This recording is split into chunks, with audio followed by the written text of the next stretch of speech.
prefer maybe on the net.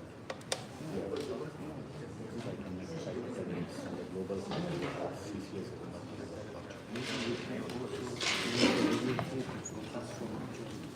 Yes, that I will do. That I will do later.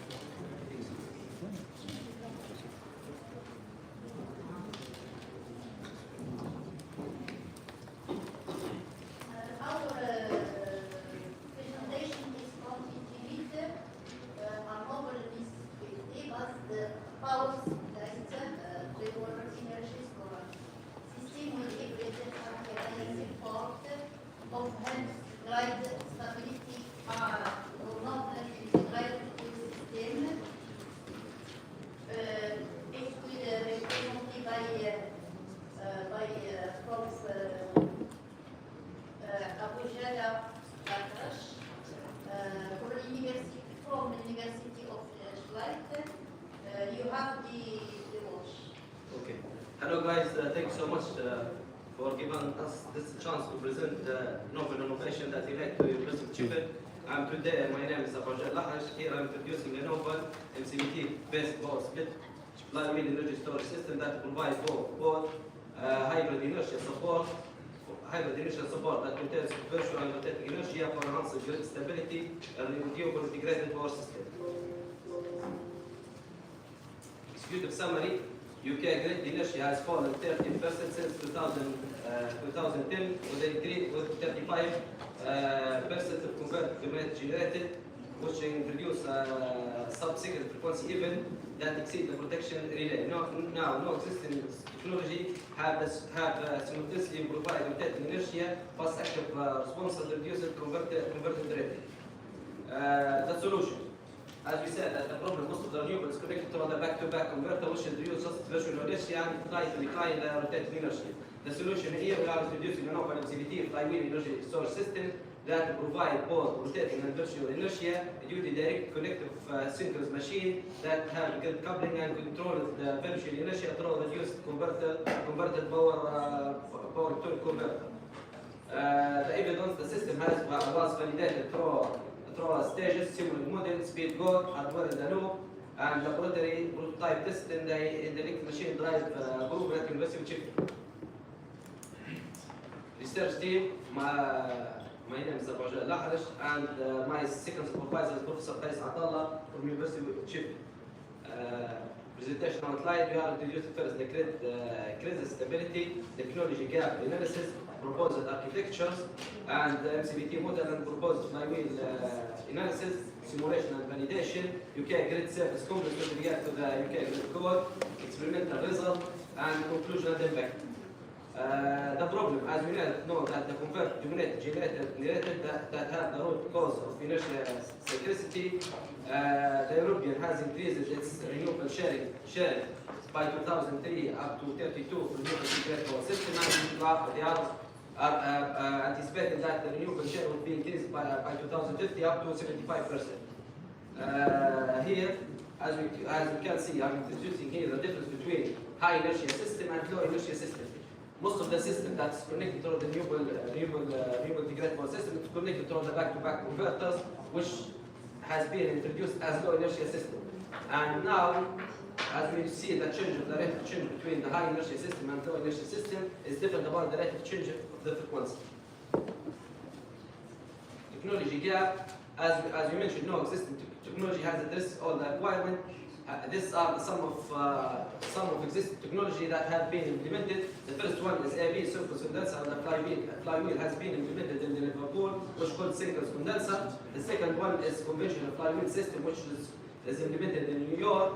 And the third one is Siemens ABS synchronous condenser and the battery energy storage system that has been implemented in Ireland.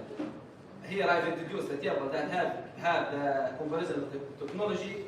The synchronous condenser is about inertia is high, fast response, active power is good, but the converter size no converter size. And harmonics, there is none harmonics. For the battery, it's only provide virtual inertia, fast active power, and have 100 full rated power converter size. Conventional flywheel system, as connected to the back-to-back converter, is just introduce a virtual inertia, it have a fast response, does not have any rotating inertia, and the converter size is about 100%. Our proposed system provides both virtual inertia and rotating inertia, which introduce the hybrid, the first hybrid inertia response, and have a fast, active, and partial scale converter. As we know that the power capacity for two converter is very expensive, our system provides two things. Provide hybrid inertia would have consist of both virtual through the back-to-back converter and a synchronous machine that's connected directly to the grid. Technology gap the limitation of the conventional flywheel energy storage system.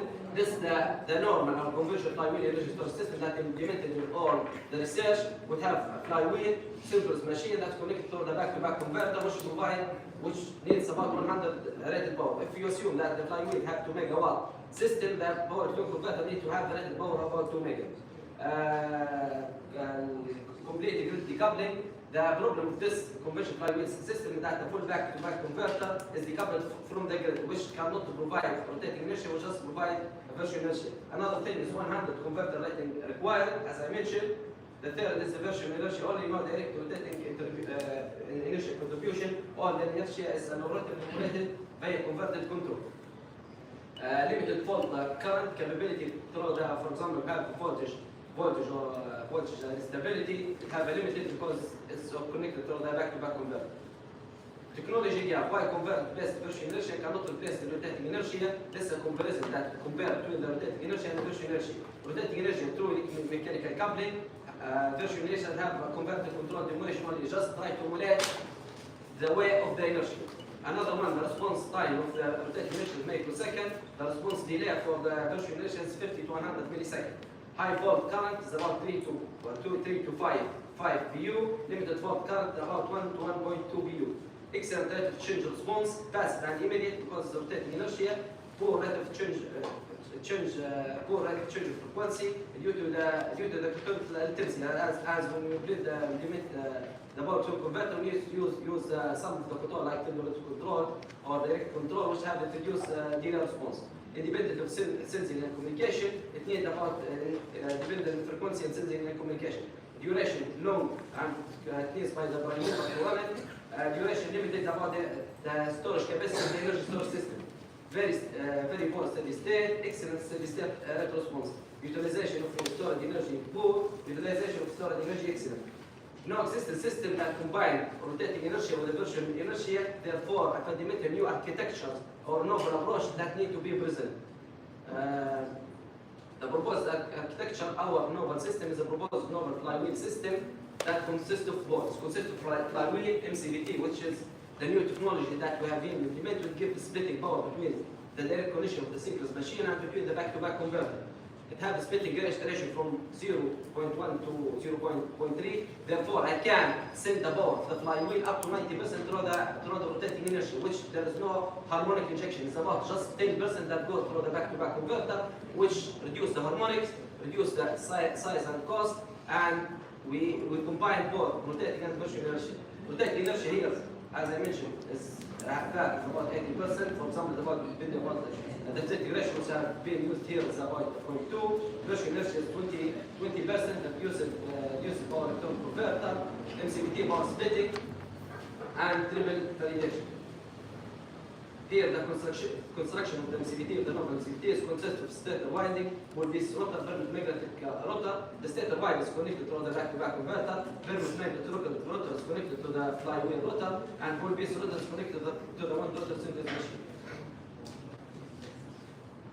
Flywheel power distribution here, the simulation that we present, the flywheel's power which being split between the one rotor synchronous machine power and the back-to-back converter power. And about the flywheel, have two paths. The first one is when it's charged without circulations, which means we reduce 1 per unit at single flywheel speed, and then after the speed of flywheel discharge is slow down, we have a circulation when the flywheel speed is below the critical speed. This for discharge, and this one for the charging. As we see here from the green line, is the flywheel's power is splitting between the back-to-back converter and the one rotor synchronous machine. This the simulation model. This the parameters of the flywheel energy storage system. Here we're implementing 2 megawatt flywheel system that have been split forward between back-to-back converter and wind resistance machine. The back-to-back converter is 0.4 megawatt and the wind resistance machine is 1.6 megawatt. Simulation validation, we will validate the system. As we mentioned here, that the 2 megawatt, the green light, the flywheel's power is reached 2 megawatt, which is being split between the wind resisting machine and machine side converter. 0.4 plus 1.6 of wind resisting machine give me 2 megawatt. This is the function of the MCVT is by splitting the power, providing rotating inertia with a virtual energy. This is the waveform analysis, which identical to the IEEE standard regarding to the harmonics and regarding to the ball distribution. Here we see that 1,240 series has been obtained. A pure wind series machine due to directly coupling of electromagnetic coupling with this machine that connected to the grid. And here I've implemented our system to compare it with a conventional to present why our system is novel. The first one, we have testing the conventional microgrid that consists of battery and, for example, synchronous condenser. And another thing is to propose our system into the microgrid, which the content of the PV and wind. The first one, as we here see that we use Iceland and reconnect condition use conventional system. This by using the battery. We see here the rate of change of frequency when we disconnect the microgrid from the grid, it reaches about 48.5 the rate of change of frequency. And now when we add to the battery synchronous condenser that's working like that's implemented in the Liverpool, the rate of change of frequency reaches about 94.6, which maintaining the frequency at 49.6. Now our proposed system that when we implemented the microgrid with the same microgrid and the same parameters, it gives me a rate of change at least about 49.9, which have improved that the rate of change of frequency and the optimization of the novel device that we have been approaching.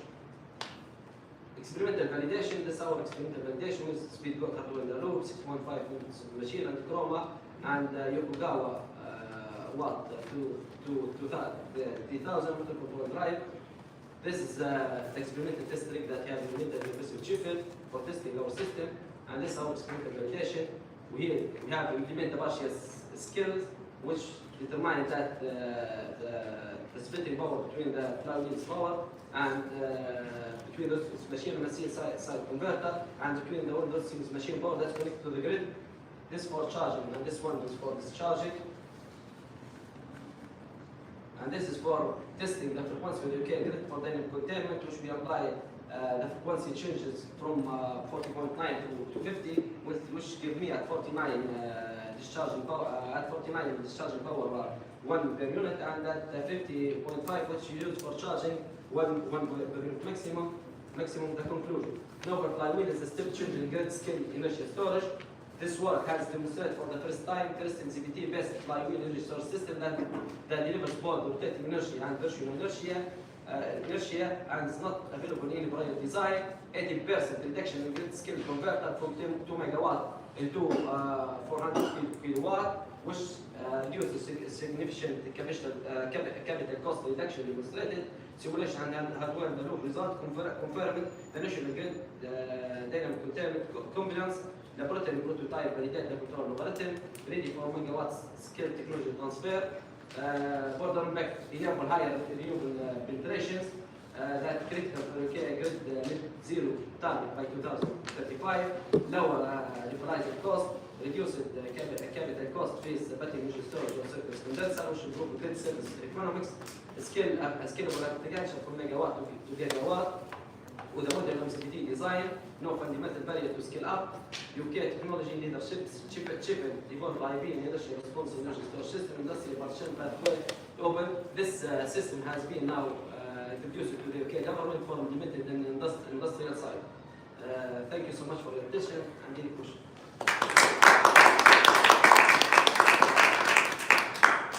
Thank you very much for your excellent presentation.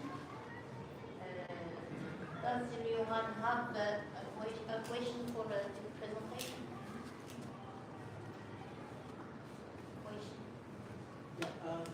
Thank you for your presentation. That's very fine. My question is, what's the the main limitations of your work, like what kind of they can be improved in the future. So that's one topic. What the main limitation now, Yes. what we are working as the flywheel is a short energy storage system. It's not like the battery that used for long duration system. Now we have working the hybridization of the flywheel with the batteries. Now we, in order to reduce the energy storage time for discharging, for example, because your grid requirement have different, now reduce different frequency response like dynamic containment and dynamic moderation and dynamic regulations. Every response service has duration of time. For example, dynamic containment, this one is working good up to 15 minutes, but dynamic moderation is about 30 minutes. If I need 30 minutes of duration for the supply to meet the grid code requirement, I need to add battery to our system. Now we have reduced the battery in our system and we have got good result for hybridization with the battery in order to provide virtual, rotating, long, short duration of the system. This system will be transferred to industrial application. And another thing with the MCBT is a magnetic which have proven life compared about the mechanicals. So about the cost, about the advantage, I think this is the future for maintaining the initial degree. Thank you. Thanks. Thank you for your presentation, and I have a question regarding the efficiency, because of the mechanical friction and also the electrical losses. How did you measure, or if you already measure the efficiency at the laboratory level? Yeah. We have already implemented the projected plan for this one for the determined efficiency. As we mentioned, that the MCBT is more splitting between the power-to converter, so I have couple loss about the power-to converter is mentioned about 96%. It's about 4% of the total power loss. We have determined the couple losses and the mechanical loss. So the system can provide efficiency up to 92%.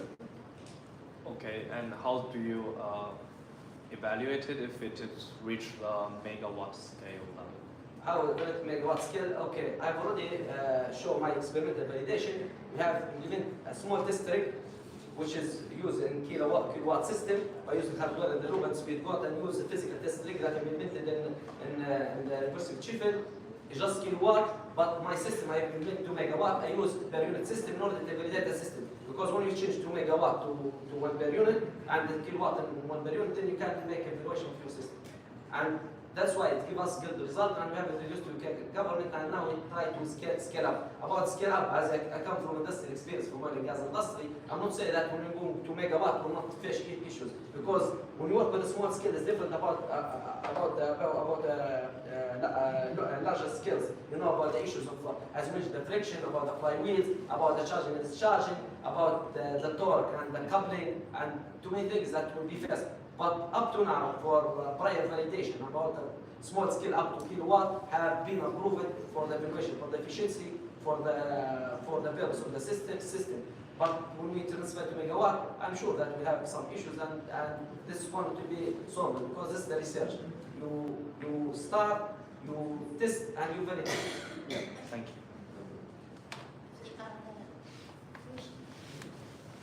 There are no questions. Okay. Thank you. Can I ask the first? Thanks so much.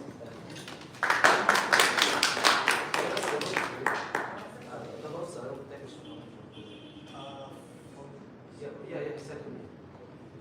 Yeah, for this one.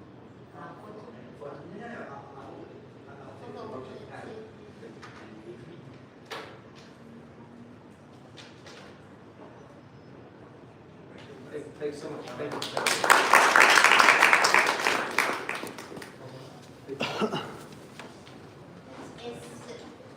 Miał mowczu o presentation.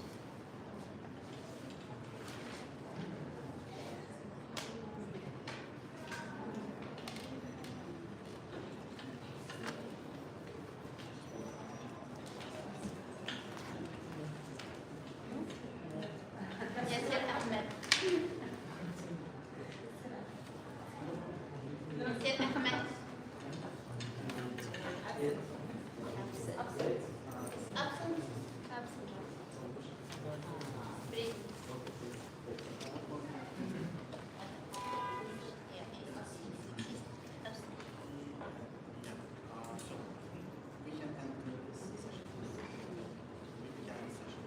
So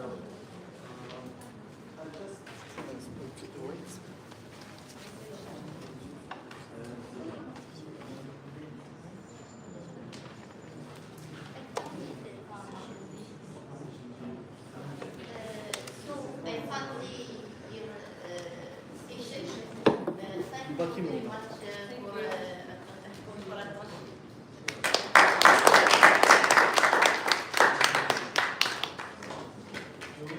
Do we have certificate for the session chairman? Okay. So, because we are certificating everything, except me. I do not have a chance. Yeah. But maybe one time, technical committee can agree and give me a certification. Thank you.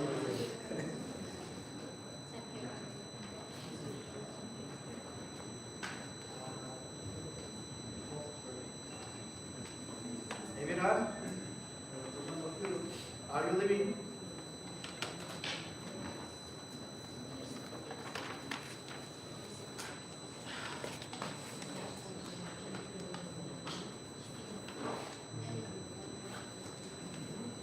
Yeah. I will give you that. Yes, thank you for this session.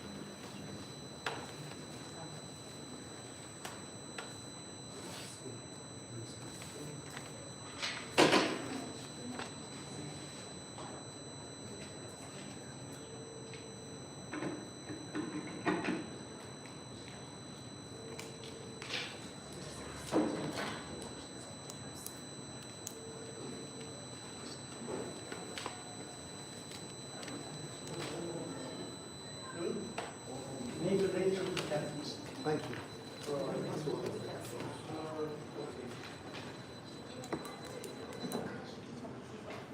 Sure. Now we are going to the session 3A, energy policy and living. Dr. Masli. So you can direct start. So we're going to go to the next session.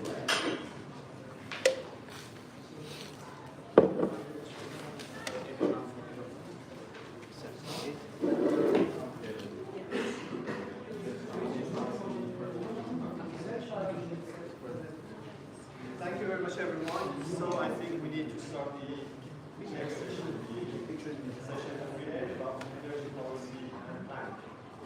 My name is Mahdi. I'm an assistant professor at Harvard University. And I'm very happy to be here with you. For this session, we will have 4 presentations. And I think these are perhaps it is not really appreciate that we can all stick to the 15 minutes of the talk. Of course, the talk may be covered in the talk and with students for the question and answers. And let's go to the first one, evaluation of agricultural and industrial waste as feedstocks for the gasifier certificating of for heat allocation. From Neil, Jonas, Estes, from Florida University.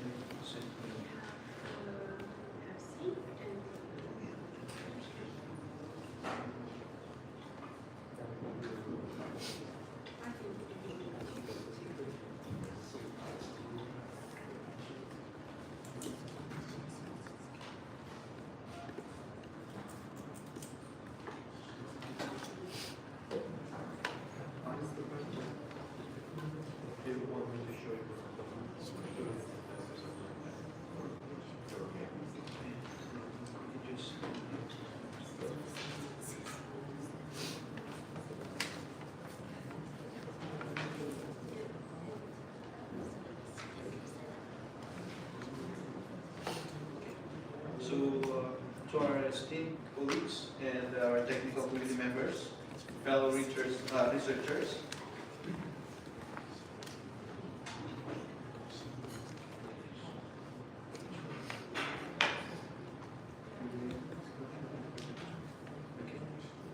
I am Neil Janus Arpasis from the School of Mechanical, Manufacturing and Energy Engineering from Mapo University in Manila, Philippines. And today I will be honored to present our paper for this particular conference.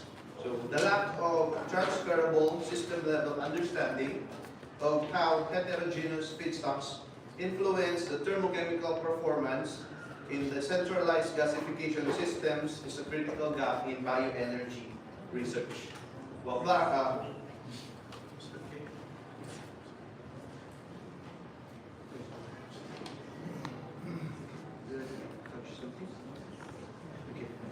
prior studies often evaluate single biomass types or isolated parameters. There remains limited comparative synthesis linking feedstock blending with compositional variability and system suitability for engine integrated applications. So hence, the evaluation of agricultural and industrial waste as feedstock for the gasifier reciprocating internal combustion engine or GRICE system for heat applications. Okay, so for context, it is very important to consider the energy landscape of the Philippines. In Philippines, as an agricultural country, relies heavily on fossil fuel imports while possessing a substantial amount of agricultural residue and industrial waste that can facilitate decentralized energy security. In the Philippines, unutilized agricultural waste represent a significant issue with both environmental and economic implications. And the country, being primarily agricultural, generates vast amounts of this biomass, and particularly for rice husk, okay, approximately 9 million tons per year of rice husk is generated as a major byproduct of our milling industry. And we also have coconut, which the Philippines is the world's third largest coconut producer behind Indonesia and India, at approximately 14.7 tons per year. This production yields massive quantities of coconut husk and shells, okay, which are often underutilized and discarded, and coconut shells alone represent a significant portion of this biomass, totaling a global production at estimated 62 million tons per year. So furniture waste, however, is more localized and easier to collect in urban or manufacturing setting or centers, since making it a viable candidate for small-scale production or power generation. So much of this waste remains underutilized despite its potential as a renewable energy source, and transitioning this waste into energy via the GRI system is vital for decentralized energy security. So the GRI system utilizes a fixed bed ground-drop biomass gasifier, a 10 kilowatt biomass gasifier, which is composed of the following parts as shown, and the design and operation of the GRI system can be conceptually aligned with border engineering optimization studies involving multi-component systems and fluid thermal components. So from feedstock preparation to gasification and syngas cleaning, the GRICE is designed for a robust and decentralized energy delivery using heterogeneous mixed waste agricultural blends. So this is the operational diagram of our feedstock preparation, from feedstock preparation up to the gasification process of the GRI system. So we have here, after the clean syngas production, we are typically using that for heat applications and power applications. However, we have not yet forwarded for engine applications because we want to minimize the effects of this particular biomass products during the combustion process.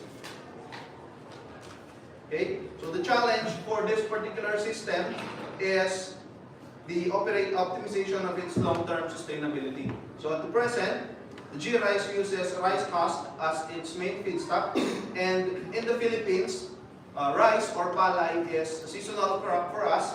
So farming dependency creates severe seasonal shortages of single source rice husk feedstock. And in order for us to address this particular problem, mixing diverse agricultural and industrial waste ensures year-round gasifier supply while improving its syngas composition stability, as single feedstock systems tends to produce lower syngas quality which are compared to mixed blends. Then, furthermore, the strategic mixing of carbon-rich biomass products with low energy density feedstocks like rice husk improve the feedstocks energy density. So we are replacing the low density rice husk with higher density feedstock for heat applications.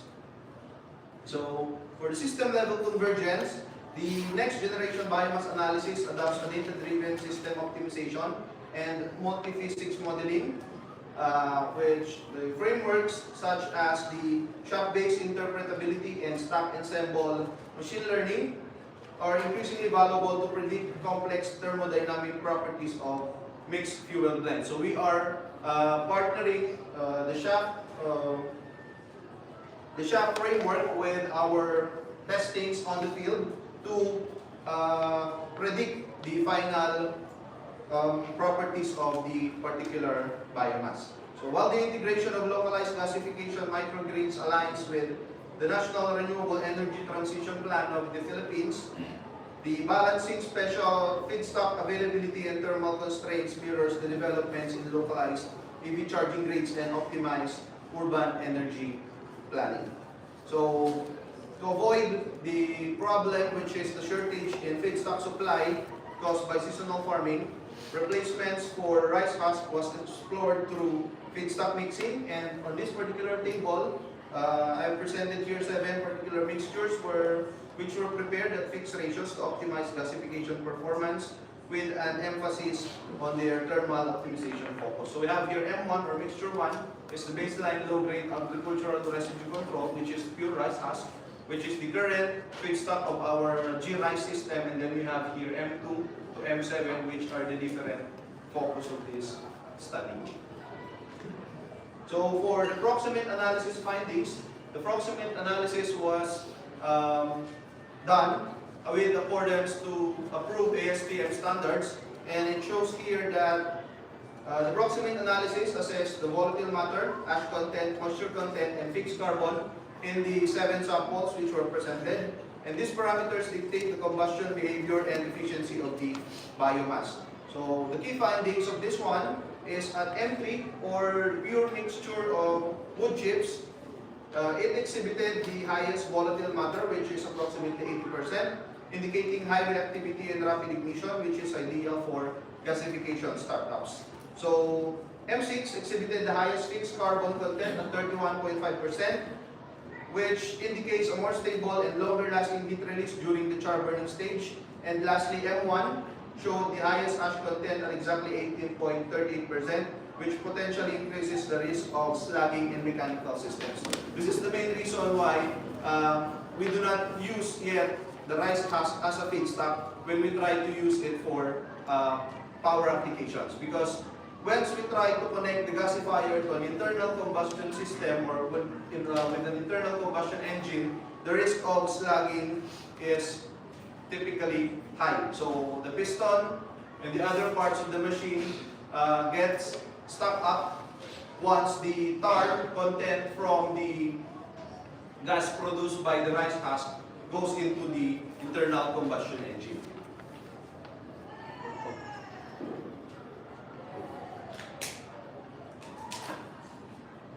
So for the ultimate analysis, we have here M2 and M3, which show the greatest carbon concentrations at 60 to 65% respectively.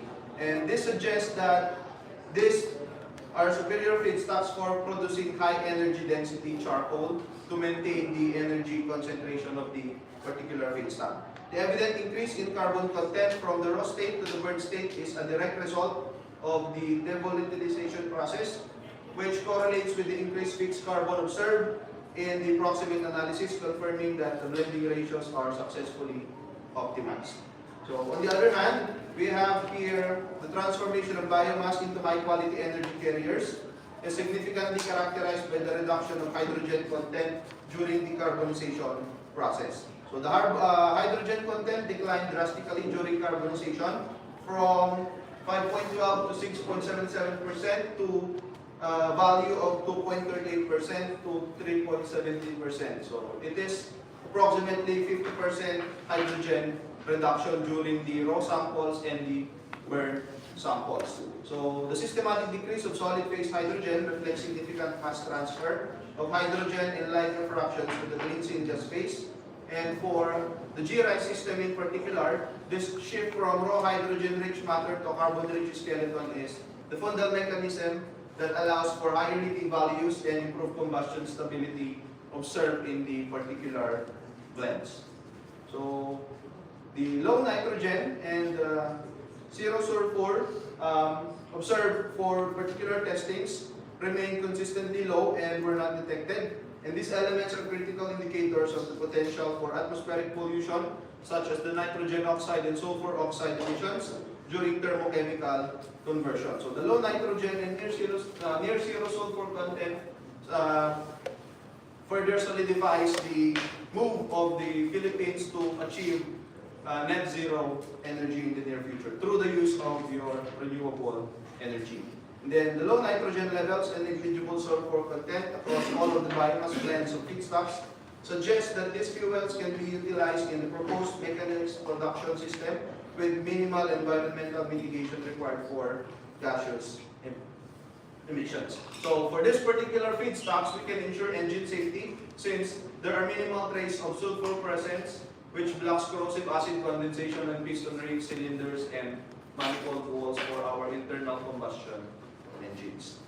So for the conclusions and key milestones, so the study confirms that locally available agricultural and industrial waste blends are highly effective as alternative fuels in the decentralized GRIS systems. So wood chips showed peak carbonization content at 65% and a maximum calorific heating value exceeding more than 20,000 kilojoules per kilogram. We also have M6, which possesses unique natural thermal stability for retaining identical heat profiles in both raw and processed states. Then lastly, we have here for corrosion mitigation, the low-grade high ash waste like rice husk can be safely combined with high carbon wood waste to successfully buffer ash and corrosion indices on our internal combustion engines. So for the ways forward, we have to check for engine performance trials to evaluate the brake thermal efficiency and the specific fuel consumption of our particular engines. So thank you for your attention, and I would like to acknowledge Mapua University and the European Conference on the Renewable Energy Systems for this particular presentation. Thank you very much, Neil. Any questions? If not, some. Yes. Well, you further discussed about different types of feedstocks. Yeah. Okay. So what differences, what actually makes the difference in the different feedstocks inside the engine? Is it the calorific volume, is it the moisture, and on the other hand, how sensitive is the gasifier engines to this variability of different types of? Yeah, for heat applications, we were focused more on the calorific volume of the certain feedstocks. But for power generation, specifically since the GRI system is coupled with an internal combustion engines, we have checked the availability and the flexibility of the feedstocks since most of the feedstock used on the GRIs is particularly rice husk. So the risk of slugging on the mechanical system is very high. So the original feedstock was rice husk. Thank you very much. Any other questions? Please. Thank you for an interesting talk. I just have a question from, just from interest. There's no specific. It's about will this how to say this development encourage the farmers to build more economic goods rather than for the. Yeah, actually, since I have been studying for my master's degree at Mapua University, I have used this particular technology, but this technology was used in my home university where I am teaching. So this particular gasifier system is still a prototype, but we are including farmers and other cooperatives, which will be the primary recipients of this particular system. So farmer cooperatives will be given a prototype of this one in which they can use their agricultural waste for producing heat, for cooking, or for other purposes, and then for producing power, for lighting up the rural areas in the Philippines. Thank you. Yeah. Any other questions? Can we directly burn this biomass? Like, like rice husk, coconut, and one more food. Yeah, for Can we burn this, or generating the power directly. for this particular system, sir, we need to have the appropriate feedstock size, which is specifically 2 millimeter in sizes. So we need to grind the feedstock first, and then after the production of the syngas, it goes through a series of Not the syngas. Can we burn it directly in the boiler? Heat the steam, generate the high pressure steam, and run the generators for power. use. Like uh, conventional thermal power. Yeah. So far, sir, we have not tried it yet, but we are trying to use the direct syngas from the feedstock itself. But for secondary heating, we have not tried it before.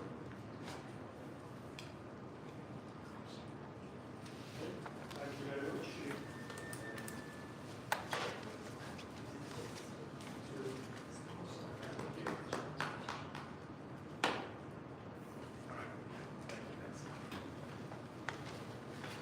Okay. Our next presentation will be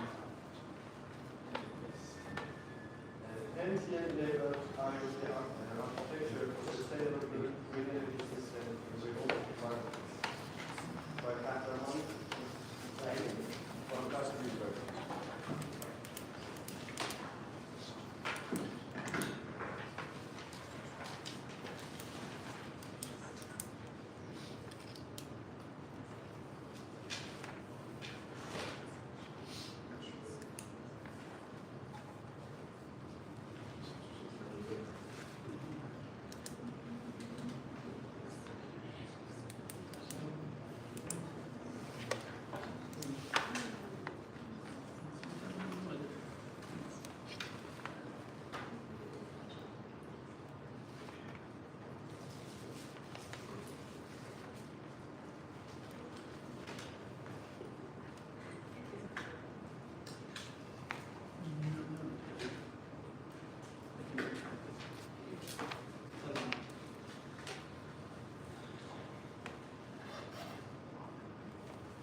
Good afternoon, ladies and gentlemen.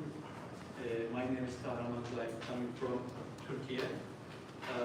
I'm a PhD student and also working for a telecom company. It's a telecommunication company. Today I will try to present my presentation with different perspectives. I will try to explain these topics. The topics entitled with NTN-enabled IoT architectures for sustainable green energy system in remote environments. Now I have about 11 main parts, and I will try to explain part by part here.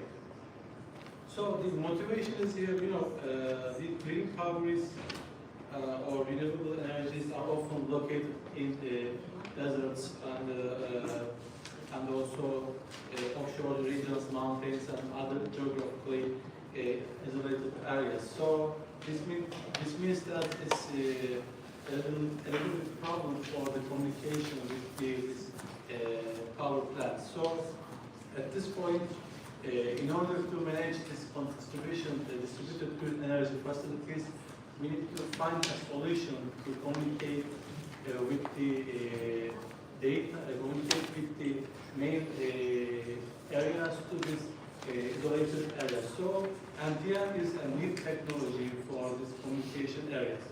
So in order to communicate with real-time monitoring, grid stabilization, predictive maintenance, and autonomous energy management, we need to use this NTN solution for the communication of the system.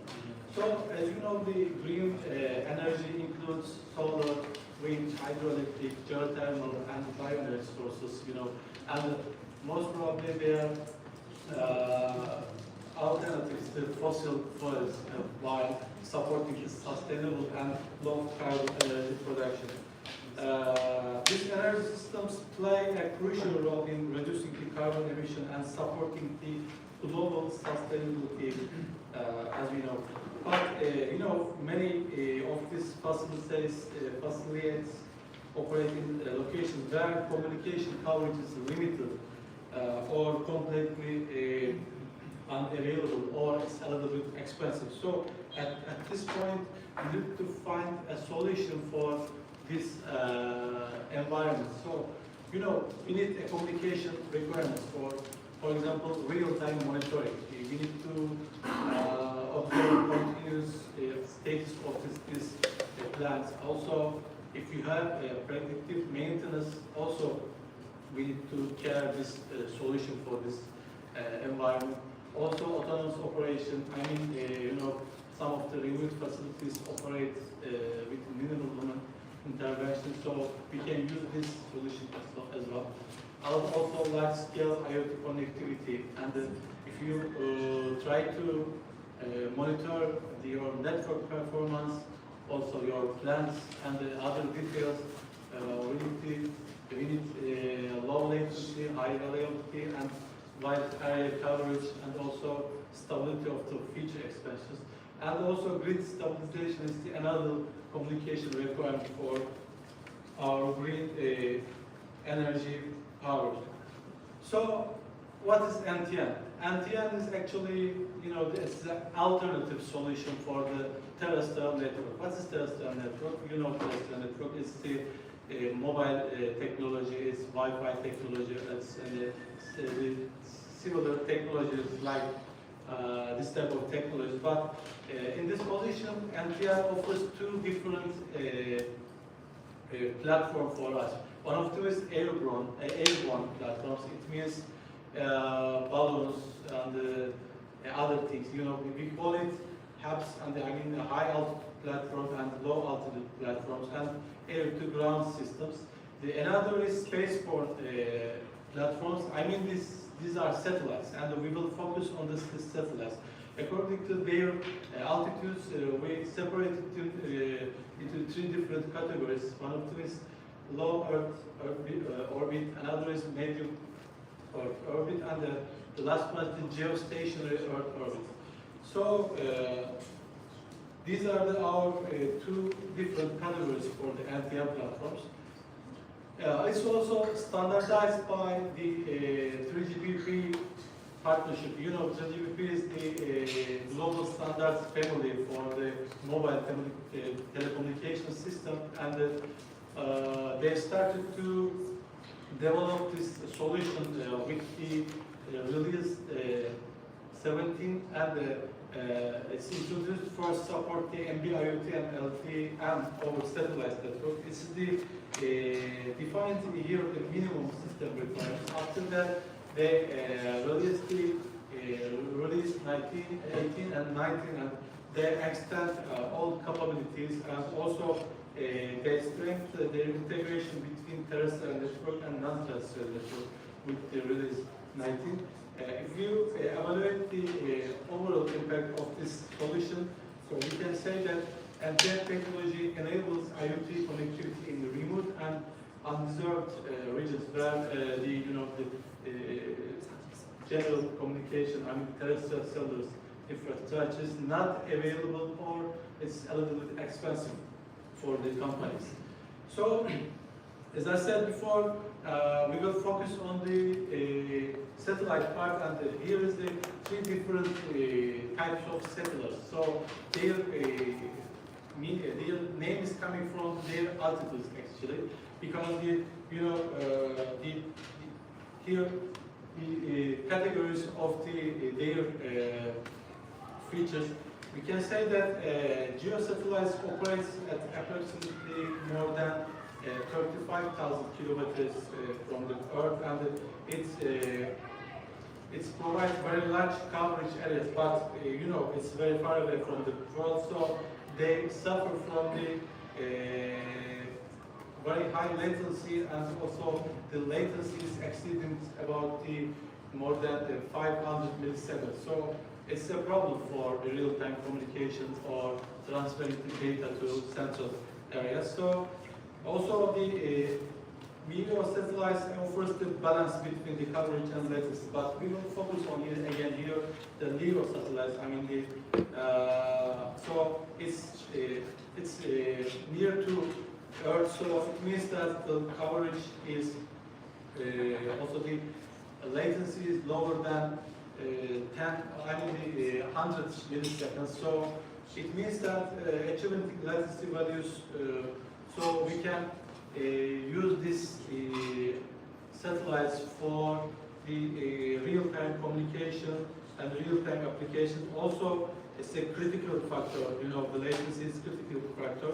So this makes the LEO systems particularly attractive for us. So, you know, green energy sets some requirements, as you know. So, you know, the solar energy, wind energy, hydroelectric, and geothermal and biomass, all energies, you know, different renewable energy facilities have different communication requirements. So we need to carry this solution and the entire solution and satellites for their necessities and their requirements. So when you check the solar energy, you know, real-time efficiency monitoring and fault detection is for thousands of PVs panels, you know, it's very important. Also, in the wind energy side, autonomous and real-time control, predictive maintenance, and sensor data transmission is also another important parameters for us. When you carry the hydroelectric green power system, so real-time and continuous and also low latency monitoring of the water level is very important. Also pressure and the turbine health in the remote mountains is also another important metrics for us.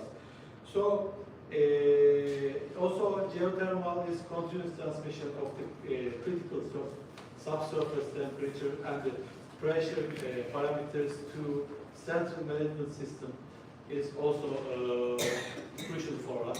And lastly, biomass, for biomass energy systems, you know, coordination of raw material logistics and biogas levels and the production of metrics. So across distributed real facilities also very, very important for us. So they require real-time monitoring, autonomous operation, and the predictive maintenance and support for low-level IoT devices in many cases. Just like the operational decisions must be made within the milliseconds and to ensure grid stability and prevent equipment failure. So therefore, the communication network must provide low latency, high reliability, and continuous availability while maintaining the energy or efficient operation for human sensors. So at this positions, why LEO satellites and low cancellation is important for us? Because, you know, low latency, this is really near to Earth. So if you compare the other LEO and GEO satellites, their latency is lower than the others, so it's very important for us for controlling the system and real monitoring. Another important thing is supporting the low power IoT infrastructure for us, and also when you use the LEO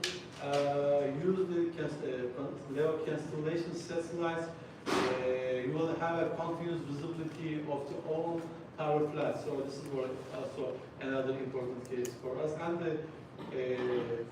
also, if you use this one, global coverage is a crucial role for us and for the detecting the power plants like in the oceans, the deserts, and the polar regions, also offshore winds. So if we compare this, and also if we evaluate this type of reasons, so LEO satellites combine low latency, low power IoT support, and the continuous visibility and the global coverage. making them the preferred end-to-end solution for renewable energy applications. So now the next slide shows us our proposed end-to-end architecture. So in the proposed solution, we have three different layers, and we propose three different operational layers here. The data acquisition and the layer, edge layer includes the sensor and local gateways. This means that they will gather all the necessary information and sensor data from the plant or the other locations, isolated locations or other locations. So they will transfer it to the space and access layer. I mean, this layer is end-to-end layer. So this should be done with the edge gateway from the data edge layer to space layer. After that, so here is the hybrid solution is making an active role, because if you get the data from the end-to-end, the second layer, so you need to transfer it to the fixed layer. I mean the 5G, 4G, or maybe later on 6G technologies, mobile technologies. So in the third layer, so we are getting from this space and satellites the data to our ground station gateway. So, and we are transferring these data to our control center. It means the application or control layer. So this is the last layer of our proposed solution. So finally, we can say that it supports autonomous operation and predictive maintenance, and contributing to higher efficiency and sustainability for using this proposed architecture. Also, if we use this proposed solution, we need to, here we have so many benefits of this proposed framework. One of them is, eliminates the connectivity gaps. The communications, every area is very important in our social life, your life, and also it's important for the communication of this green power or renewable energy sources. So we need to monitor continuously and control this all energy assets remotely.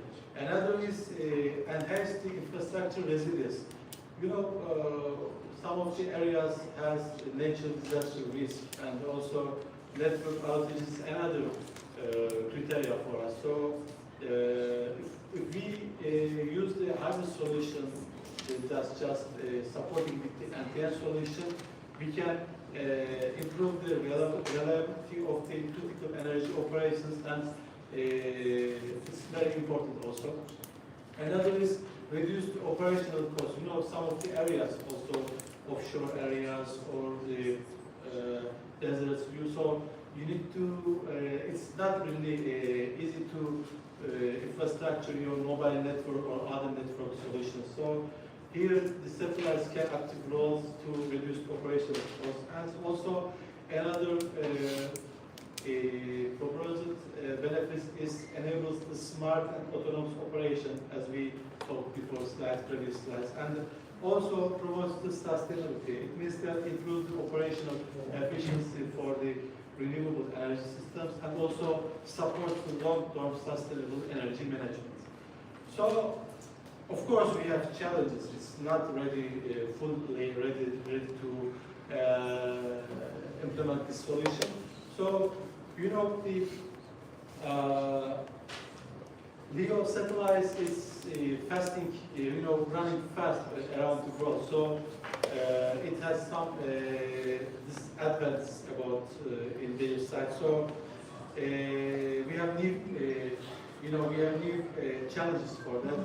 Especially Doppler shift is one of the important cases. Another case is, so we need to manage the frequent handovers from one satellite to another satellite, or from satellite to terrestrial network. These are the important cases for managing the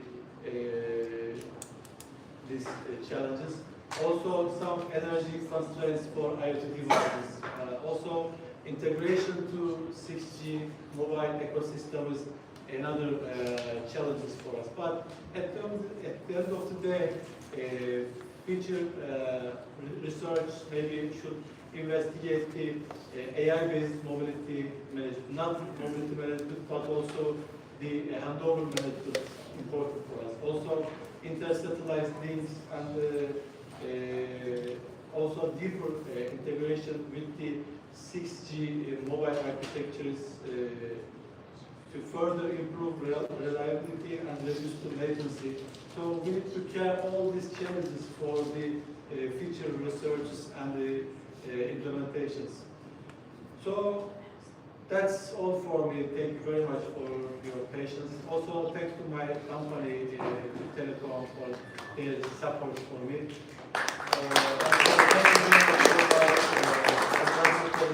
Mr. Murat Yücel from Turkey Gazi University. Also, thank you to listening to me. That's all for me. Thank you very much. Thank you. Any questions? Thanks so much for the nice presentation.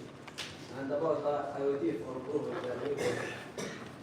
the renewable efficiency and regarding the cost and regarding the future, how to manage the renewable system for using IoT things.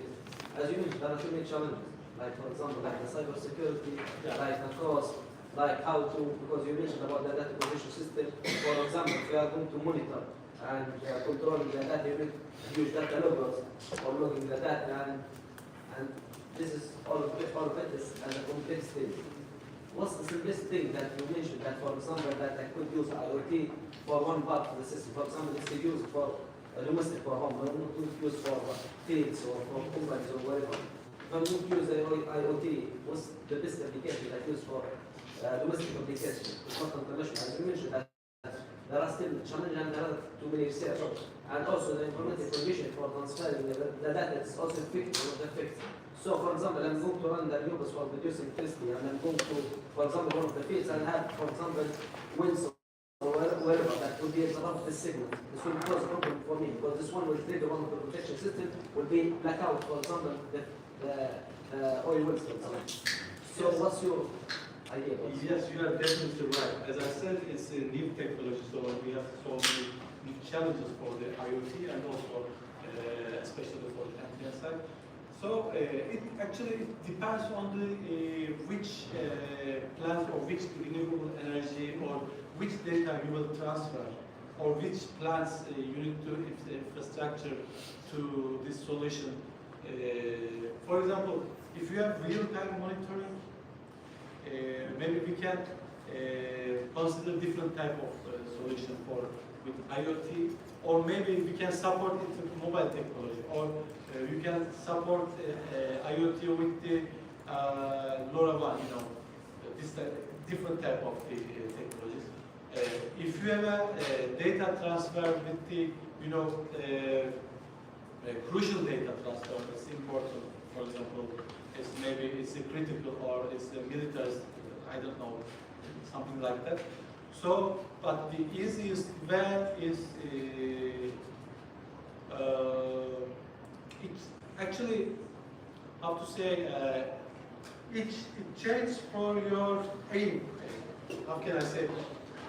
If you are planting your renewable energy in the remote site, isolated site, so you need to consider whether the data is real time, or I need to get the data whether on time or maybe later on. Maybe we can add some latency, or a system can corrupt it. It's possible. So it's really hard to transfer it.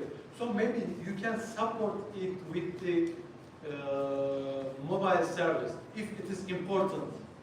Your data is important. Your data is critical. Not only IoT. Just imagine that you can support it IoT and mobile technologies, 45G, or something like LoRa technology.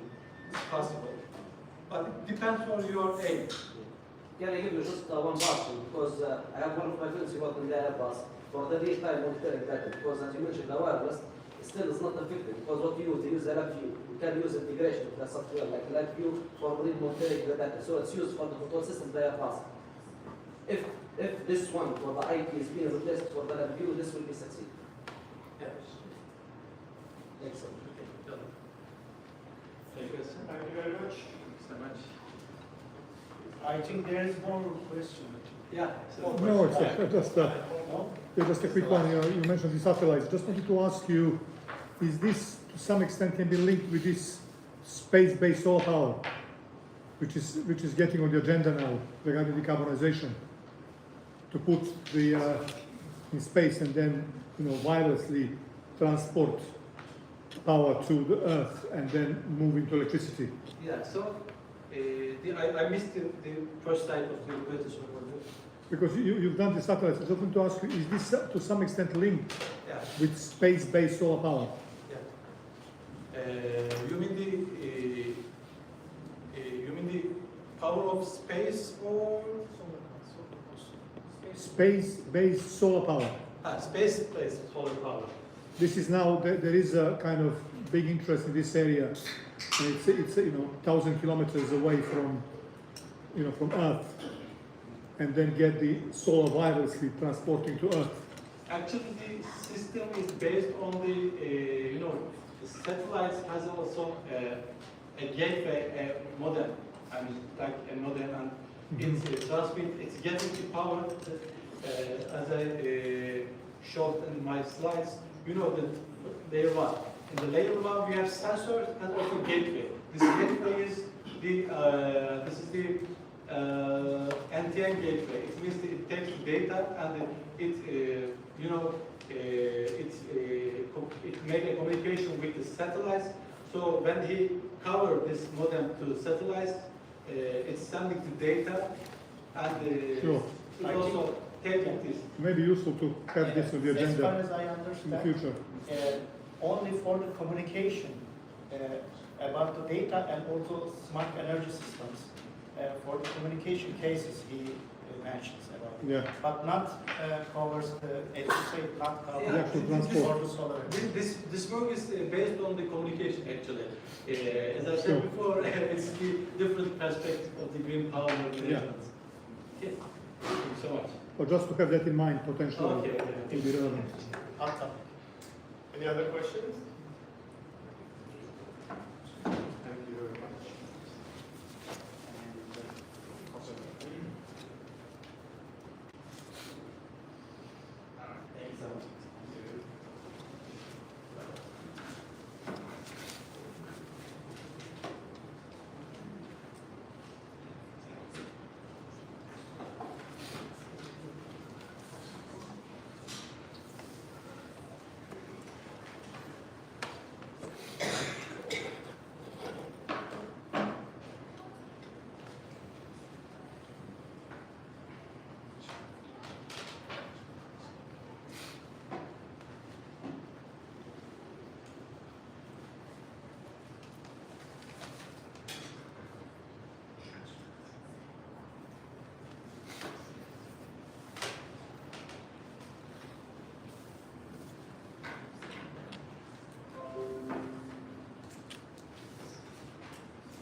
Okay, thank you very much, everyone.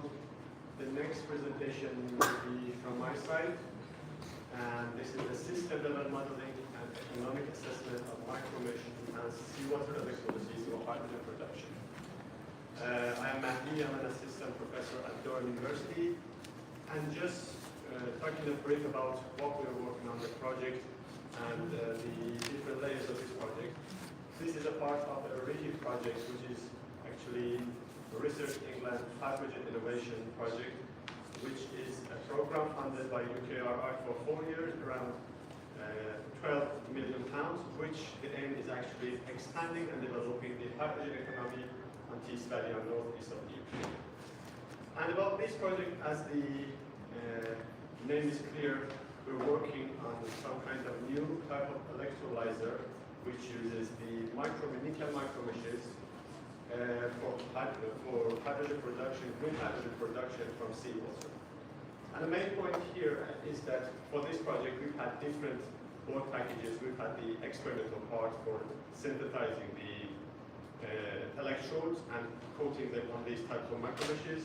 And we've had the, let's say, corrosion check tests for seawater and saline environment. We've had the CFD analysis for bubble formation.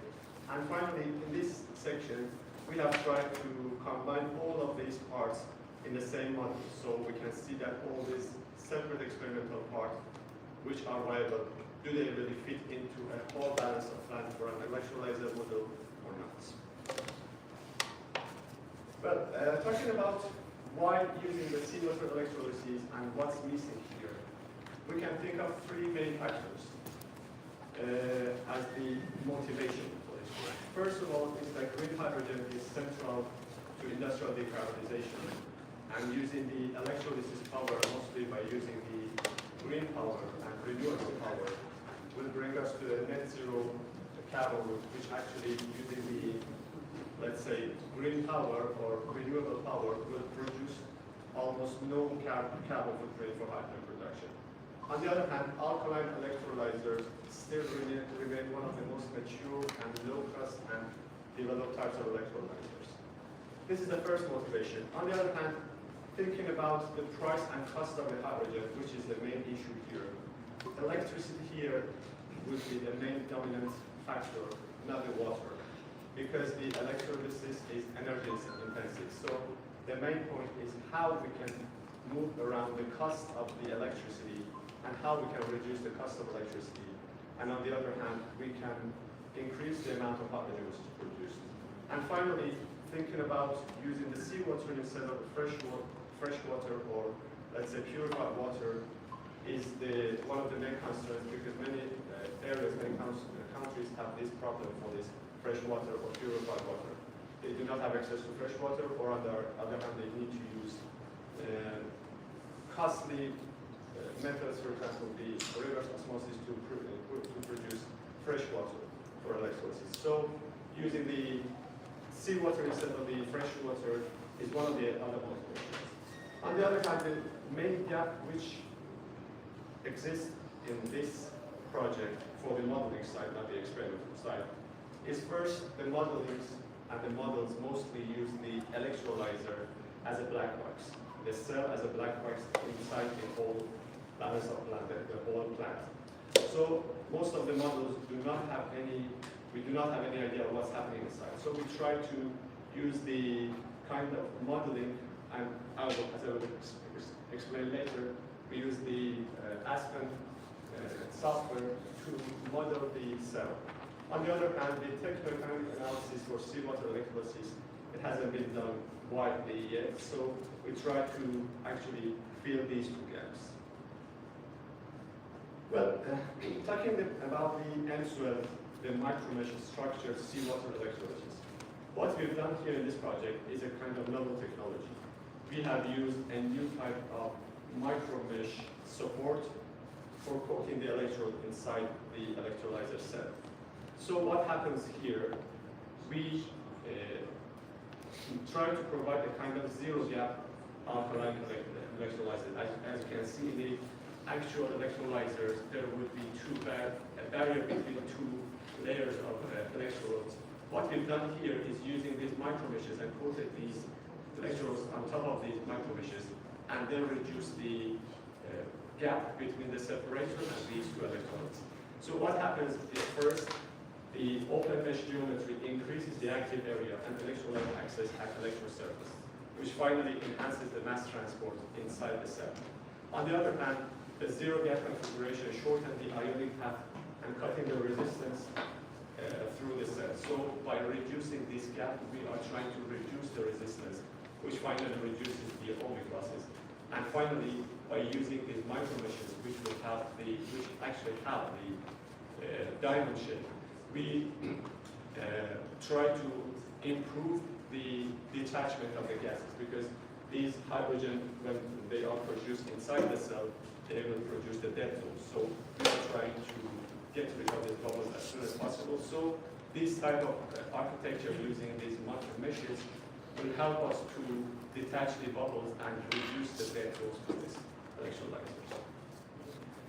Well, as I mentioned, our framework uses the Aspen package for our modeling. As you can see, we've used different balance of plant, the whole plant, the cell in the middle, and using all these separation units and the heat management units, compression units, everything. And for the inside of the cell, we've used a part of the Aspen, which is the Aspen custom modelers, to code our cell based on what we have had. Because as I mentioned, most of the softwares look at this cell as a black box, so we do not know what happens inside. And on the other hand, when we are trying to modify some cell, we need to insert our own data in that. So we use this Aspen custom modeler. And for the model, we have considered 3 different layers. We've used the electrochemical cell model, and in this model, our cell voltage is a combination of reversible cell, activation, and ohmic losses. And we've used our experimental parameters, which we gained from our previous work packages, our experimental parts, which we've used on 2 cell electrolyses for hydrogen electrolysis. And we've gathered the data, the parametric data from those model from those experiments. Then we've had the sensitivity analysis. We've used a variation of temperatures from 30 to 130, a pressure difference from 5 bar to 10 bar, and the current density from 2,000 to 5,000 amperes per square meters. And finally, we've gathered all of these data into a techno-economic assessment. We've used a 10 megawatt reference system, and we've tried to understand the techno-economic analysis and levelized cost of hydrogen based on the CAPEX and OPEX, and finally using the sensitivity analysis, Monca load, uncertainty, and everything to understand whether it works regarding the cost of hydrogen production or not. But just because of time, I'm going to review the results very quickly. The first step was actually validating the model. Based on the data which we have had from experiments, we needed to validate our models, and as you can see, based on the dots which are here in the plot, we've used the model, and we can see that the whole model very well follows the trend, and which is a classic trend for polarization behavior. We do not expect anything apart from this, because it's a very classic plot, which is a combination of the cell voltage, reversible voltage, and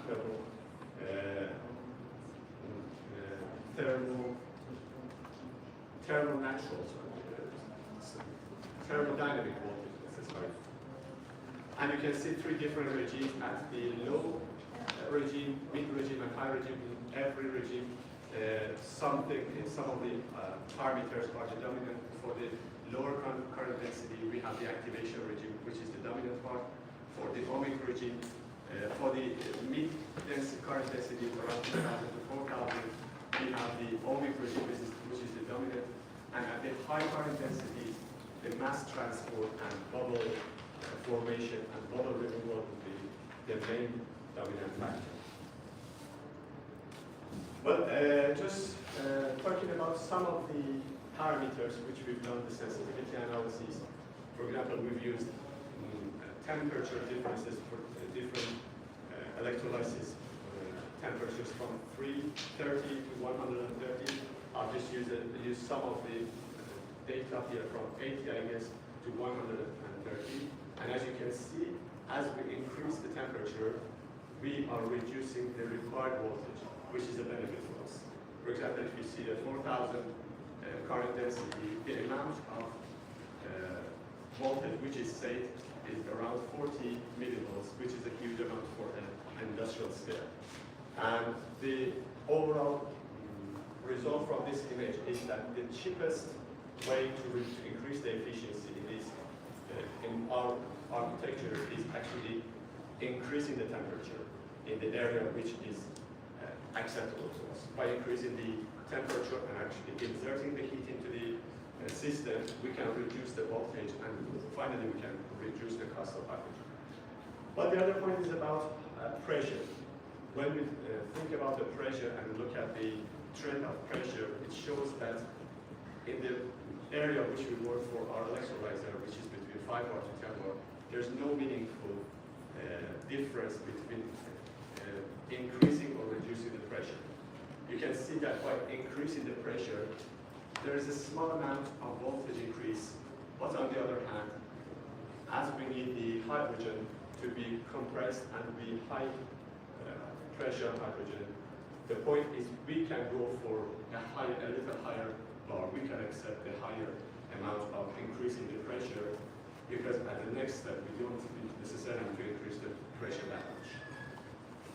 And finally, maybe the most important thing about this model was calculating and checking the price or levelized cost of hydrogen, including the, as I mentioned, the capital cost and the maintenance cost and the electricity cost and the efficiency, everything. Our model shows a price of 4.3 to 8 pounds per kilogram of hydrogen at different electricity prices. As you can see, this plot for different load factors, we will have different amount of hydrogen price levels, cost of hydrogen price, which start, as I mentioned, from around 3 to around 8, which is somehow comparable to the market for blue hydrogen. It is still a huge gap between this green hydrogen to grey hydrogen, which for UK market is something around 1 pound to 2-3 pounds. So, but again, it's comparable with the green hydrogen, which is actually in the market, which is for now more than 10-11 pounds to 30 pounds per kilogram of hydrogen. So the model shows that the first, the electricity would be a dominant factor, and also the load factor would be an important part, which we can see here. When we change the load factor for our model, we start from 10% to 90%. We can see, sorry, we can see a U shape which has the minimum levels cost of hydrogen around 60%, 70%, 20%. And for the lower load factor, it's quite clear. When you actually increase the load factor, increase the amount of hydrogen which is produced, it dilutes the cost of hydrogen which is produced. As you produce higher, the capex and the opex will be diluted inside the hydrogen price, so it will be reduced. But when we pass around 85% to 90%, there will be only resistances and the, let's say, removal of the bubbles and every kind of activation energy, which again increases the price. So the sweet spot for the loading, based on our model, would be around 70 to 80, 85%. And finally, we've had some uncertainty analyses, the tornado plot, and the more power analysis. And again, based on what we've learned, the electricity price is the dominant factor here. We've considered around 55 pounds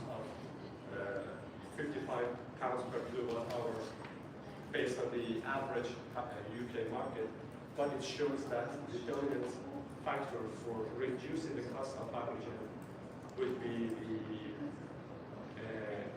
electricity price, then the efficiency, then the availability or the load factor, as I mentioned, and then goes to the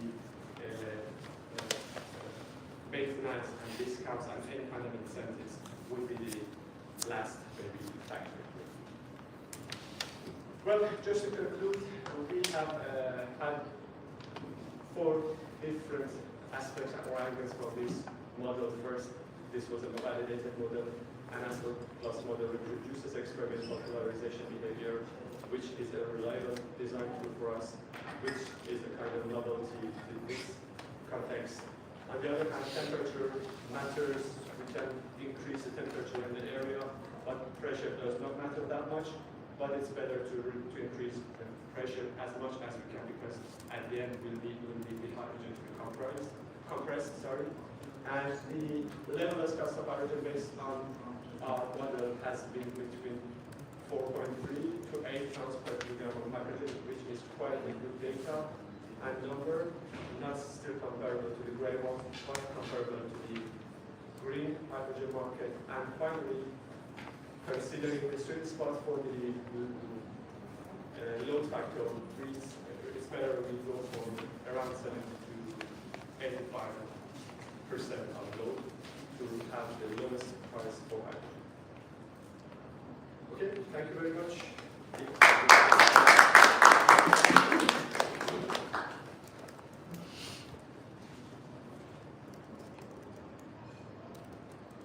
Well, I think the main problem will be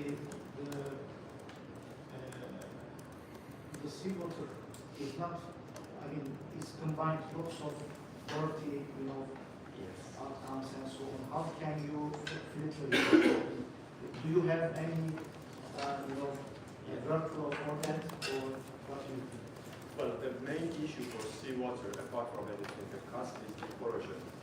Actually, as I mentioned in the first slide, one of the work packages here is doing the experiments around the corrosion resistance of the materials. So everything we are doing here is in line with our industrial partner, and we are working on the corrosion. But the main issue for that exactly is the corrosion, which we are working on. That's very amazing. That's the main point for the seawater, the corrosion, and Because there other are information that's organic waste, inorganic waste, lots of things combined in the seawater. that's right. That's very Okay, thank you very much. I think this brings us to the final presentation. Saria Arca, upcycling end-of-life solar panels into self-supporting agricultural greenhouses as a hyper local alternative to PV recycling. By Asha, by Kai, right? Yeah. And yes, great. Thank you.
If not, I could just stand here.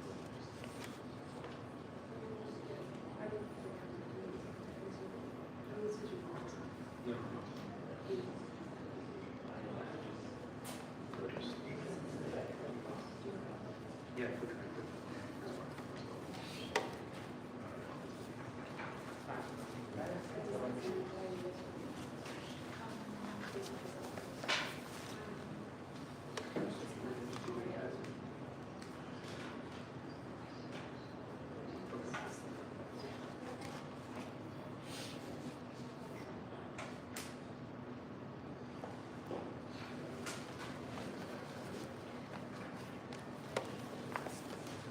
Hello. Hello, everyone. Thank you for being here today. You go, I'll stay here. Thank you for being here. I'm Diego. I'm Asha. We'll be presenting Surya Arca to you today. We're looking at reimagining structures using end-of-life photovoltaic panels. So a quick agenda of how we want to go through this. So we'll give you a little bit of context as to how the hell we came up with this idea. A quick analysis of end-of-life PV panels bearing load. Designing and testing end-of-life PV structures, also piloting an end-of-life PV structure, and then looking at where that takes us in the future. So a quick context. So we'll let you in on a little secret in the global solar industry, which is the amount of waste that's being generated. Maybe some of you are already quite aware, but it's 78 million tons projected at 2050, which if you put them side by side, that would wrap the Earth 133 times. So this is definitely an issue that should be tackled. One of the main issues driving this huge amount of waste is that only 14% of these panels are currently recycled. That mainly has to do with the composite structure of panels.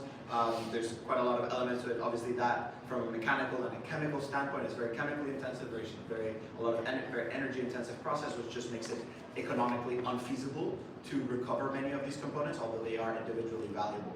But what is happening then is that we have a lot of end-of-life PV panels which have a lot of benefits and qualities that could be used.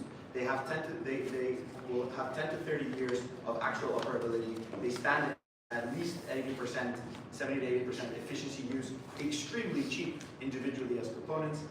Ideally so, also standardized in their size. So this can be used in very different design methods, and very critically, they're quite durable and strong.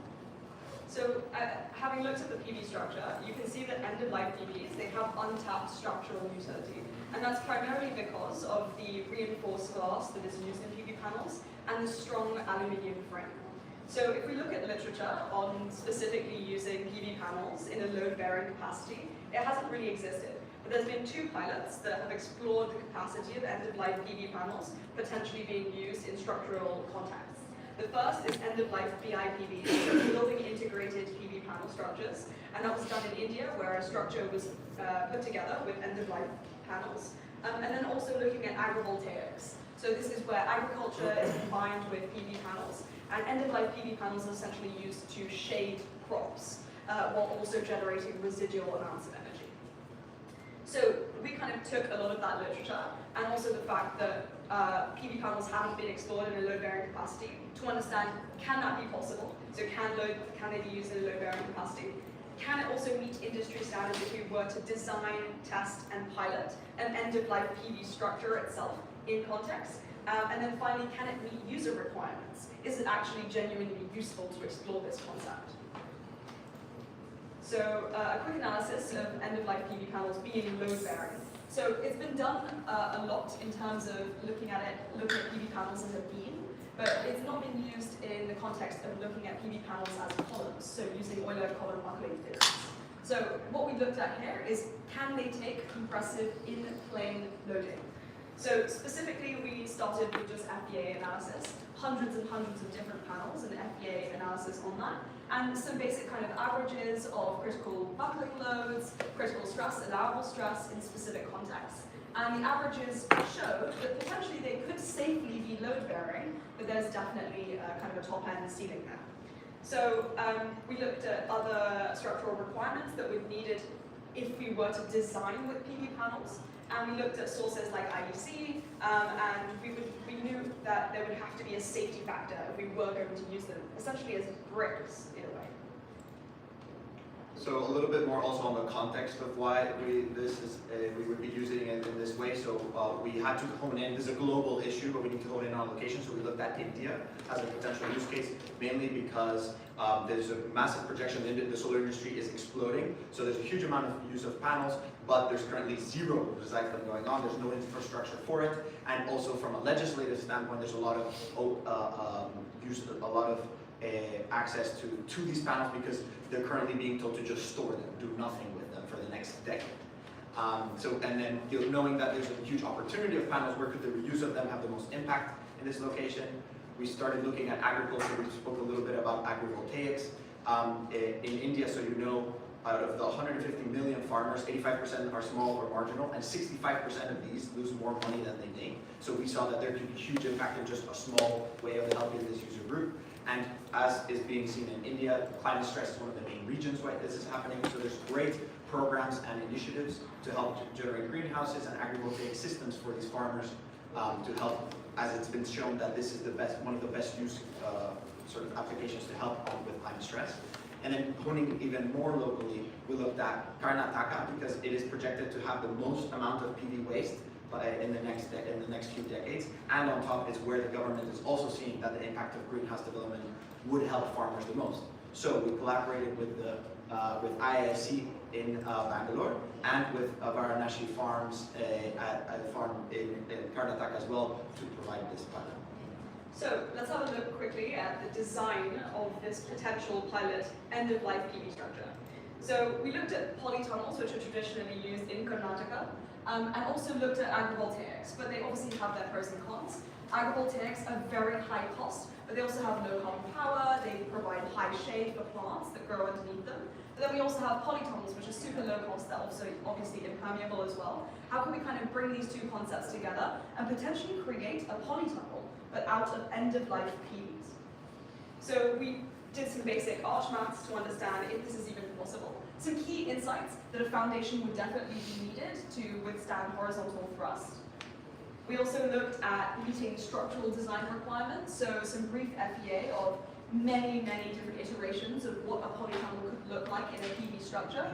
And rigid joints would definitely be needed in order to assume a safety factor above 2.5, even pushing that towards 15. So we looked a little bit about could the design meet structural requirements. So we initially made a first prototype of what this could look like. Immediately we knew that cross bracing would be needed to stabilize the structure. And so with these three insights, we needed rigid joints, we would need cross bracing, and we would need a strong foundation in order to meet the structural requirements, not just obviously of Indian greenhouses, but also globally. So we did exactly that. We designed a rigid joint system that would help with design for assembly. We then also looked at bracing design. We managed to actually reduce the max stress on the entire structure by about 48%, just using cross bracing. And we also looked at foundation design specifically in context, so that in Karnataka itself, in farms, how could they actually design a foundation that would allow to withstand the 330 newtons of kind of horizontal thrust. Cool, so we designed kind of a final prototype design and looked at how we could actually implement that.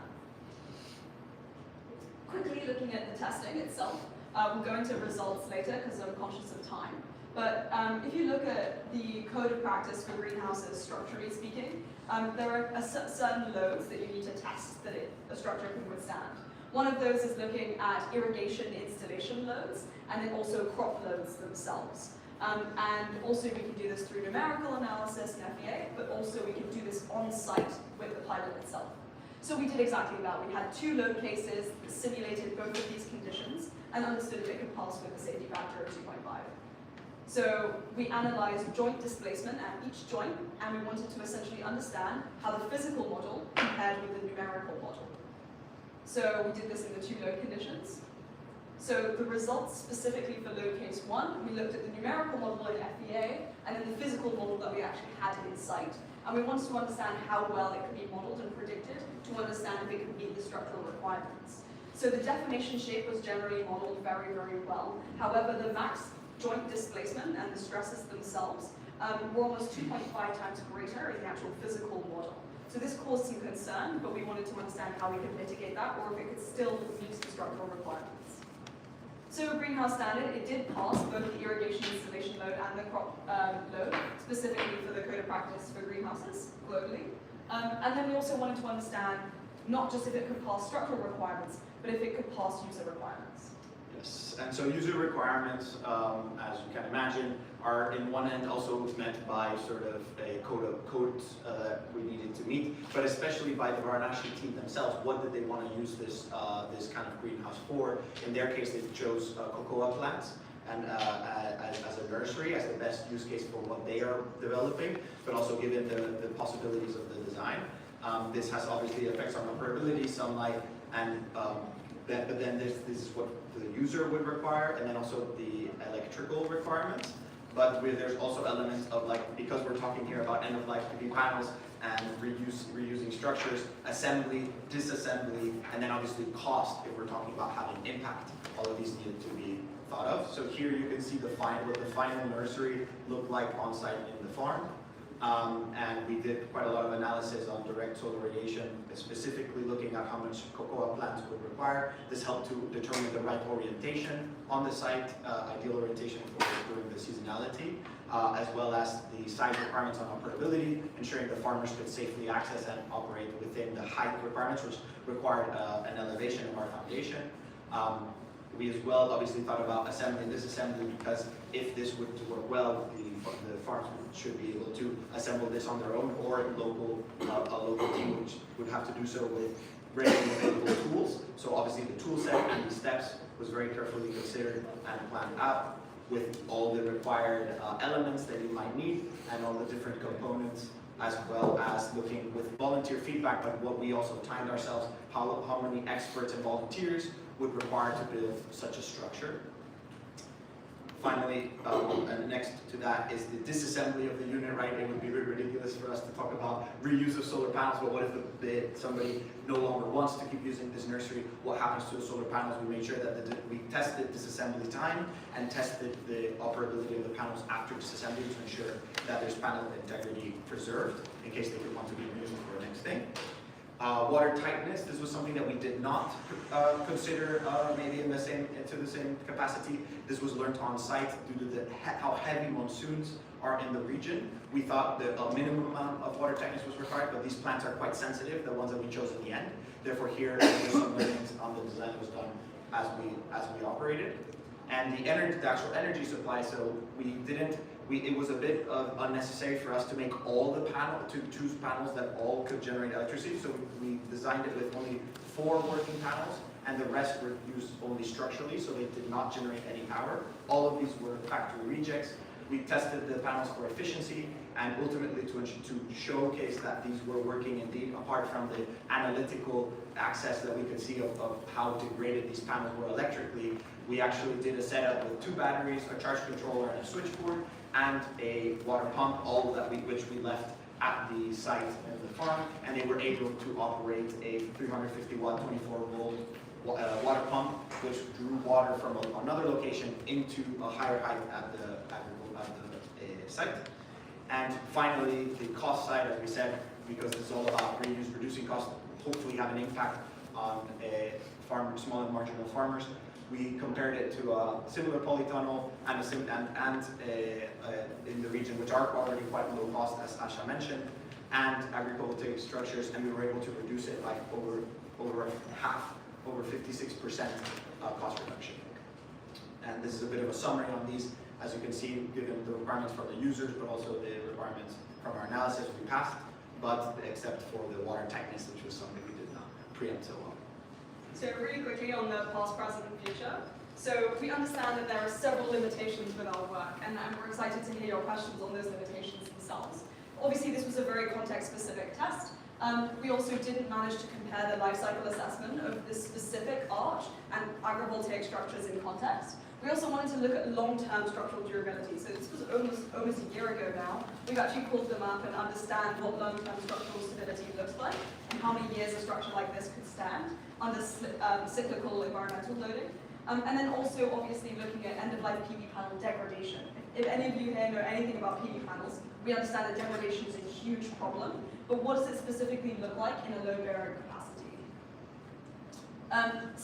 Just to kind of finalize the evaluation and validation, so the panels met structural requirements, the greenhouse structural requirements were met, but more could be tested, and the 7 user requirements that we kind of presented were all also met. Nice, these are all the amazing people that were involved. Yeah. Big thank you to all of them. We're 2 here, but it was plenty of people that made this project happen, so it's very thankful. And for everyone in the room who does research, we understand that research can sometimes feel a little bit boring, but it definitely isn't boring when you go on site, dig a year in a jungle, and build a PV panel, a whole greenhouse out of old PV panels. So yeah, huge thank you to all of you to come in today, and thank you to ECRES for obviously hosting us. Yes.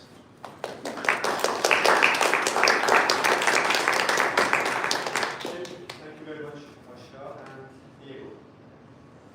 Is there a question? I just have 2 questions. One is about how is social acceptance from the farmers here, and then is really this cost you show it is much more cheaper, but is it still affordable for the local farmers? I think it's still expensive, $1,000. Yeah, great questions. So maybe I'll take the first one and you want to take a second. So on social acceptance, what we essentially did at Varanashi Farms. So Varanashi Organic Farms is at the hub at the center of organic farming in the whole of India and also Karnataka. They're really well known in that regard.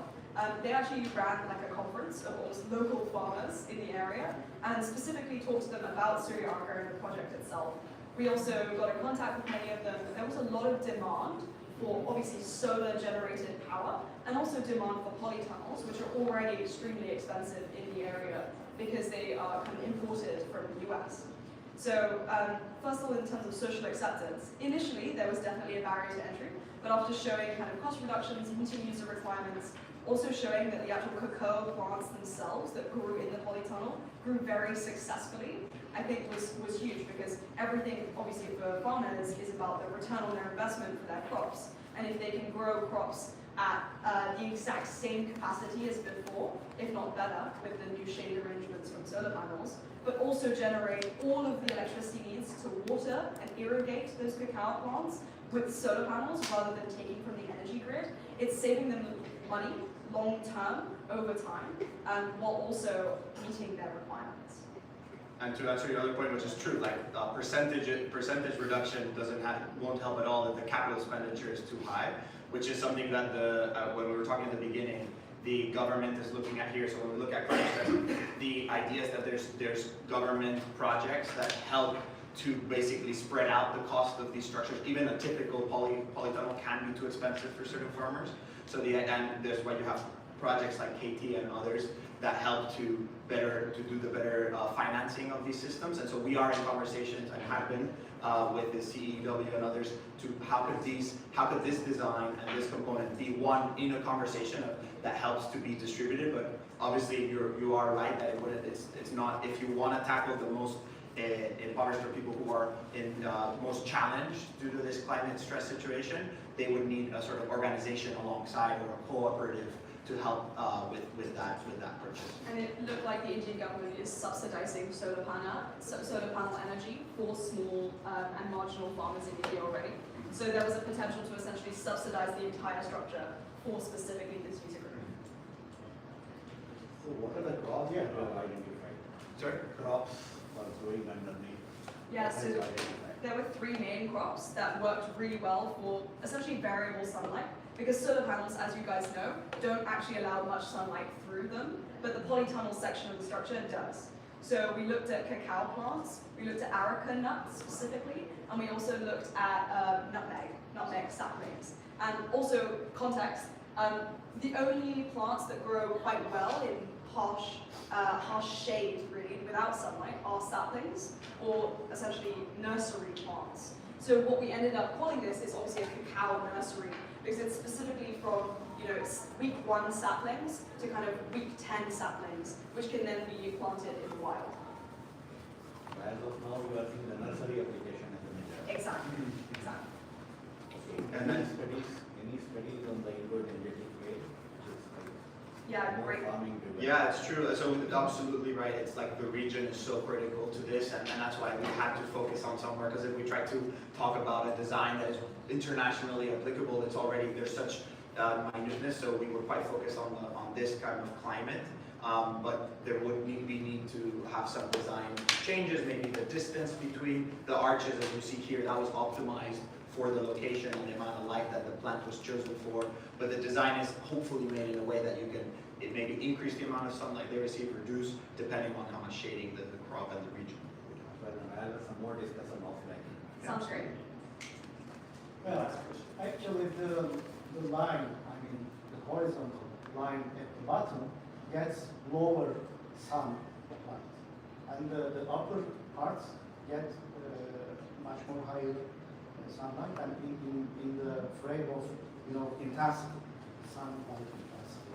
So my question is that's a very critical question because of the generation of electricity from the system. Because that's really directly affects what you have generated in the system about partial shading.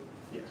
So that is a very, very good application of partial shading. Have you used a kind of partial shading algorithm for this system or just for the connections, I mean cellular parallel connections you have studied on it? So that's my question. No, it's a good question. There's a big limitation on the different orientations they have and like that the effects it has on the wiring from series to parallel of the panels.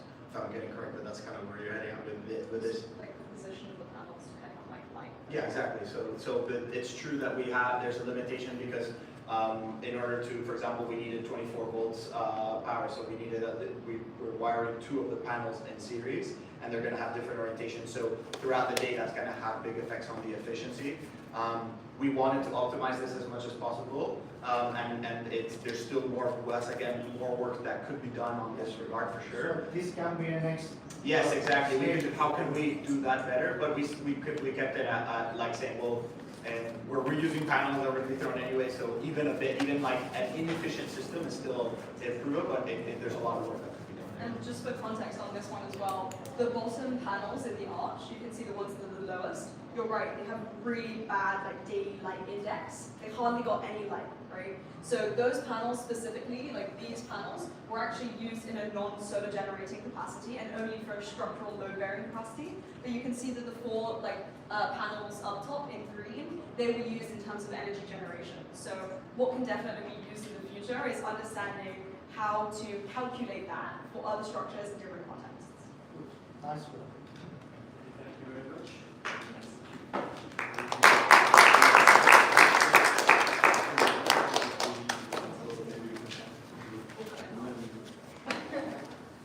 Thank you so much. Oh, sure, yeah, absolutely. Oh, sorry. Oh, wait, do you mind if we put the ours? All right.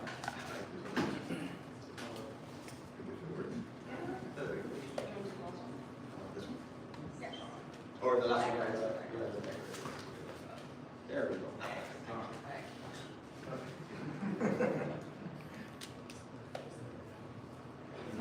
Thank you very much. Thank you very much. This is the end of the session. So it is lunchtime.